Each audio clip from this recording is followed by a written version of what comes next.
Bill be now read a second time. We've called the member for Herbert. Thank you very much, Deputy Speaker. I rise to speak on the tax amendments, Tax and Super Laws Amendment 2015 Measures No. 4 Bill of 2015. Whilst rejecting the amendment, I'd just like to walk through. I've got a couple of points I would like to make, and I won't take the House unduly time, but I would like to concentrate on the same thing as the member for Bowman was talking about in relation to superannuation. When I was a kid, the idea was that you got a job in one firm and you tried to stay there, and your mum was always telling you to go and get a job for one particular firm, and you were staying there your entire life as you walked up, as you grew up that ladder, because all those middle management jobs were there and you could promote yourself. So that would have meant that any savings you do, you would only have ever had to have one bank account, you would have only ever had to have one superannuation account. As the 80s came along, we found that those middle management jobs kept on disappearing. It meant that to get to where you wanted to go, you had to continually change. Employers. So when today's workforce are being involved with people who are sort of not so much.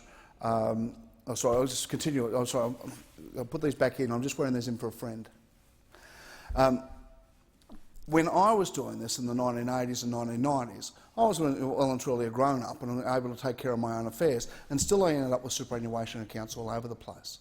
I worked a couple of part-time jobs and that sort of thing during my early married life, and a couple of things when I started as an auctioneer, doing a bit of weekend work and that sort of thing.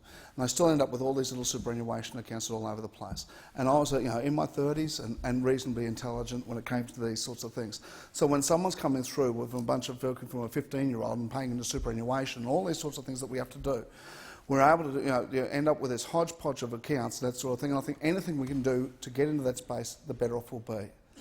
Anything we can do to simplify it for the end user, the better off we'll be. Anything we can do to simplify the amount of work that a person has to do to take care of their superannuation, the better off we'll be. I would like to briefly state to the House about taxation in general. We are in a situation at the moment where taxes are gathered so that we can pay for services. Now, when we are, like anything else, I've just had a patio put on at my house, so I've spent some extra money. Now, I'm not going to keep on spending that, but I have to pay that money back before I can get in there. When a government spends money, we can, it's okay. I believe there is such a thing as good debt, and it is okay to go into deficit if you are chasing a particular outcome. If you are chasing a particular outcome which in the long term will pay off dividends back to the taxpayer. If you don't have a return on that investment, if you are not able to employ more people and you are not able to gather more taxes by increased turnaround, you will never get that money back.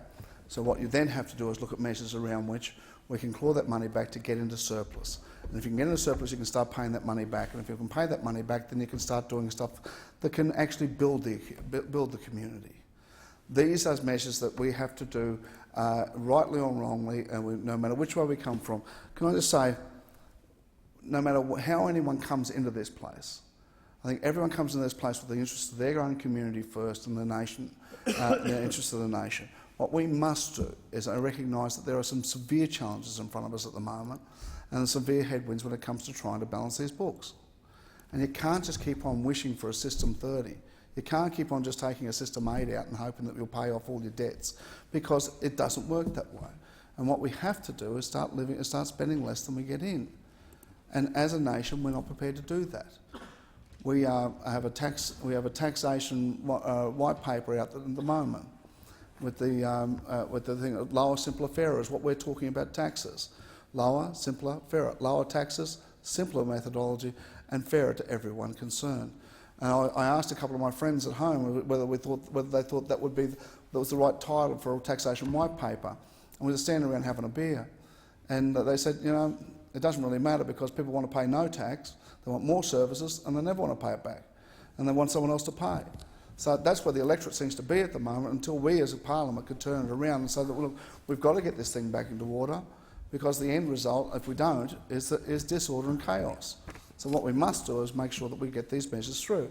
So even though these measures here, it was only $400 million we're repairing the budget for, when you say only 400 million, it's a massive amount of money. And none of us here would have to work again if we had that sort of money. But what we must do is we must start the work together, and we must start the work by building those little bricks and putting those little things in there that we can do. These are sensible measures. These are simplifying our tax measures. These are making it easier for everyone to get around. And at the end of the day, those sorts of things must be supported. I back this bill, and the Assistant Treasurer brought it forward, and I thank the House. I thank the member for Herbert.